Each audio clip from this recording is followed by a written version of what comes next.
there children, it's Jude here with Lammy and Flossie for the EYFS at Home St George's Day celebration. So as we said, St George's Day is a special day that's celebrated across England when we remember the brave St George. But actually, did you know that St George wasn't from England at all? He was born a long way away from here in a place called Syria. But because he was so brave, all the people of England wanted somebody brave to represent them, and they chose St George. So we're going to now make some bunting which has got St George's cross on it. So here we're going to show you what I mean.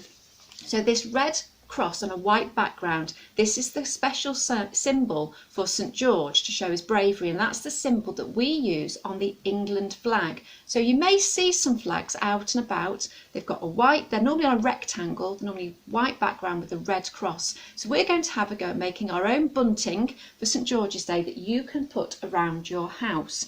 Okay, so what you're going to need, I'll just move the camera down so you can see what we're going to need. Okay, you're going to need some red felt tips, or crayons, or paints if you want. You're going to need some white paper, you're going to need some scissors, some tape, and also some string or some ribbon or anything like that. So the first thing, you may have noticed I've got two pieces of white paper. It was just an A4 piece of paper. I folded it in half and I cut it, and that's given me two pieces of paper.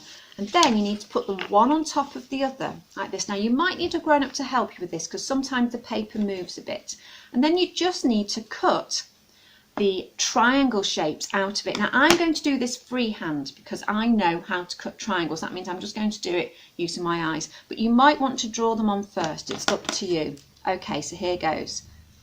Now I'm not going to cut all the way to the edge. I'm leaving a little gap. And you'll see why when we add it onto the bunting later. Okay, and back down the other way,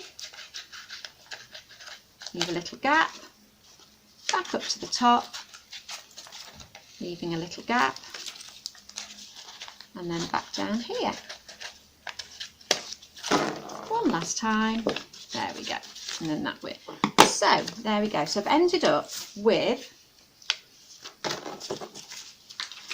two pieces. Now I'm just going to trim this end one off so it looks a bit neater. There we go. There we go. That's done. So, and I've now ended up with, can you see? And they're going to be stuck together to make our bunting. Now we need to do our St George's cross on them next. Now it's quite an easy flag to do, isn't it? Because it's just a simple cross sign. Okay, so I'm going to start at the top. I'm just going to draw down and colour it in now. As you can see, I'm doing it, as I said, what I said, freehand. So it's maybe a bit wiggly, but that's okay. We can do it. If you want to have it with really straight lines, you'll have to use a ruler. Oops. Okay, and then we just go across the other way, like this. There we go. So what else happens on St George's Day? Well, I'll tell you this while I'm doing. It's a chance for us to remember things that we maybe used to do in England a long time ago. So we're going to do some Morris dancing later, and that was a special dance that was done in lots of the towns and the villages around and about, and they would dance. It was normally men actually, and they would dance with bells on their ankles and hold them in their hands. The ladies joined in too. I learnt Morris dancing when I was a little girl at school. So we're going to do some Morris dancing. Also, it's time to celebrate some of the lovely food we have in England. So traditional English food, things, homemade cooking, so pudding, steak and kidney pies, those kind of things. We're also going to have an afternoon tea. Now that's a very English thing as well.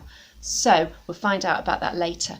Okay, so we've made our bunting. So now what we need to do is we need to stick it onto the string. Okay, so all you do is you're just going to put a little bit of tape on the back of your bunting and then stick it on your string. And then you can hang this up, you can decorate it around your house. You might want to put it in your bedroom, you want to put it in your sitting room, you might want to put it around your windows, it's up to you. But this we have made St George's Day bunting. How fabulous, have fun making yours.